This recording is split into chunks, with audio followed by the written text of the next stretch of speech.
Ashwin sir அவங்களுமே சொல்லியிருந்தாங்க press மீட்டில். ஸோ அமர்நாத் வந்து ரொம்ப சூப்பராக பண்ணியிருந்தாங்க அப்படின்னு சொல்லிட்டு அவங்க கூட ஒர்க் பண்ணது எப்படி இருக்குது? அஸ்வின் ப்ரோ நானும் பேசவே இல்லை, நீங்கள் நம்ப மாட்டீங்க. நானும் அஸ்வின் ப்ரோவும் பேசுனதே ஆனால் அவங்களோட கெமிஸ்ட்ரி பார்க்கும்போது வேற மாதிரி இருந்துச்சு. ஆமாம், அவர் என்னென்னா என்ன அந்த மீட்டில் தான் இருப்பார்.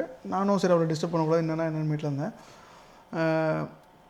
ஆமாம், ஃபஸ்ட்லேருந்தே எப்படி அந்த நரேஷன் அவர் சொன்ன ப்ரெஸ் இன்டர்வியூவில் சொன்ன மாதிரி தான். அவரை நான் சொன்னேன் எப்படி இருக்கீங்கன்னு கேட்டேன், டிவி ஷோவில் அவர் பார்த்ததெல்லாம் ஞாபகப்படுத்தினேன். அப்போ ஆமாம், அது அவங்க பேசினாங்க. நான் அதை பார்த்து நானுமே அதை பார்த்தேன். அவர் சொன்னேன் குட்ரா அப்படின்னு சொல்லிட்டு அன்றைக்கி ஃபஸ்ட்டு ஸ்கிரிப்ட் ரீடிங் அப்போ அது முடிஞ்சுது.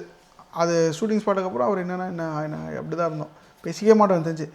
அவர் வந்து நான் ப்ரெஸ் மீட்டில் தான் நினைக்கிறேன். நான் ப்ரெஸ் மீட்டில் வந்து நான் எல்லோரும் விக்னேஷ் எனக்கு தேங்க்ஸ் சொன்னாங்க. பட் எனக்கு தெரிஞ்சு எனக்கு அவர் அந்த டைலாக் ஓகே சொல்லாமல் இருந்ததுன்னா ஒரு ஒரு எங்களுக்கு ஒரு உடஞ்ச மாதிரி இருந்திருக்கு ஒரு கையை. ஏன்னா அதுதான் ஃபஸ்ட் டைலாக் படத்தில் நாங்கள் ஒர்க் பண்ணது. இப்போ அந்த ஜோக்கு ஒருத்தர் வேணான்ட்டார்னா அதுக்கு அடுத்து எப்படி எடுக்கும்னு தெரியாது. ஸோ நாங்கள் மென்டலாக காலி ஆகிட்டுருப்போம். ஆனால் அவர் ஓகே சொன்னார். ஸோ அதுக்காக நான் அவருக்கு தேங்க் பண்ணேன்.